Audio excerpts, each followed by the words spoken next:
Protestant బైబిల్లో లేని 7 బుక్స్లో అసలేముంది?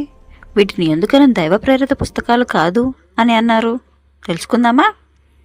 మొదటిగా ఆ 7 పుస్తకాలలో ఏముందో చూద్దాం.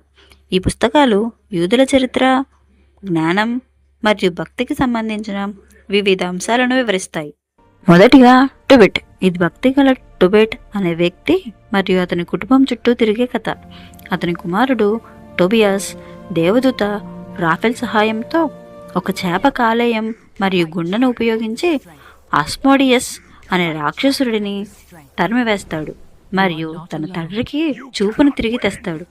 ఈ పుస్తకం విశ్వాసం, దాతృత్వం మరియు ప్రార్థన యొక్క ప్రాముఖ్యతను బోధిస్తుంది.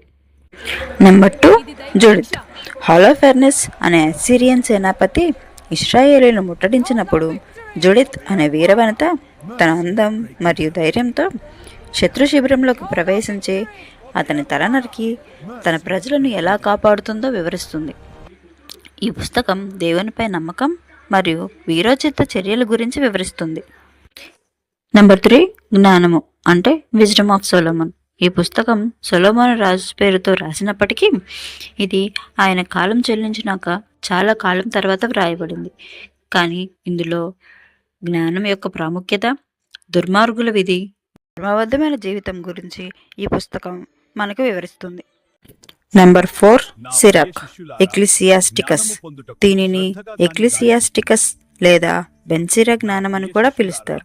ఇది సామెతల పుస్తకం వలె రోజువారీ జీవితానికి సంబంధించిన అనేక నైతిక సూత్రాలు, సలహాలు మరియు ప్రవర్తనా నియమావళిని అందిస్తుంది. Number 5, Baruch. ఇది ప్రవక్త ఇర్మియాకు చెందిన శిష్యుడైన బారూకు రాసినట్లుగా ఉంది. ఇందులో బబులోన్ ప్రవాస సమయంలో యూదుల ప్రార్థనలు, ఒప్పుకోలు మరియు భవిష్యత్తులో దేవుని రక్షణ గురించిన ప్రవచనాలు ఈ పుస్తకాల్లో కనిపిస్తాయి. నెంబర్ 6, 1వ మక్కబీయులు. ఇందులో క్రీస్తు పూర్వం 2వ శతాబ్దంలో సిరియన్ రాజులకు వ్యతిరేకంగా మత్తథియస్ మరియు అతని కుమారులు చేసిన తిరుగుబాట్లు మరియు వారి విజయాలను వివరిస్తుంది.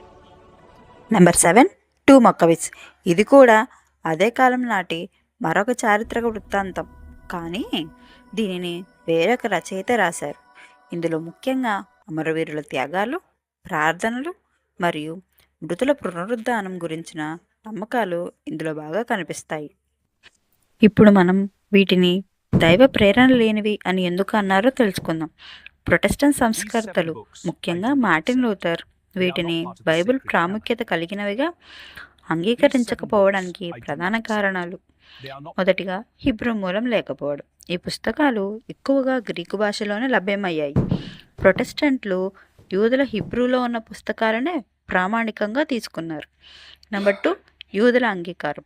క్రీస్తు శకం 1వ శతాబ్దపు యూదుల రబ్బీలు పుస్తకాలను తమ పవిత్ర గ్రంథావళిలో చేర్చలేదు. నెంబర్ 3, తప్పుడు సిద్ధాంతాలు. ప్రొటెస్టెంట్లు నమ్మేది విశ్వాసం ద్వారానే రక్షణ అనే ప్రాథమిక సిద్ధాంతం. వీటికి ఈ పుస్తకాలు విరుద్ధంగా ఉన్నాయని వారు భావించారు. నెంబర్ 4, ప్రవక్తల ద్వారా రాయబడకపోవడం. ఈ పుస్తకాలు రాసిన కాలంలో దేవుని నుండి వచ్చే ప్రవచన సందేశాలు నిలిచిపోయాయని ప్రొటెస్టెంట్ల నమ్మకం. వీటినే సైలెంట్ ఇయర్స్ అని కూడా అంటారు. చివరిగా ప్రొటెస్టెంట్లు వీటిని చదవడానికి మంచివే కానీ సిద్ధాంతాలను స్థాపించడానికి ఉపయోగించకూడనివి అని పేర్కొన్నారు.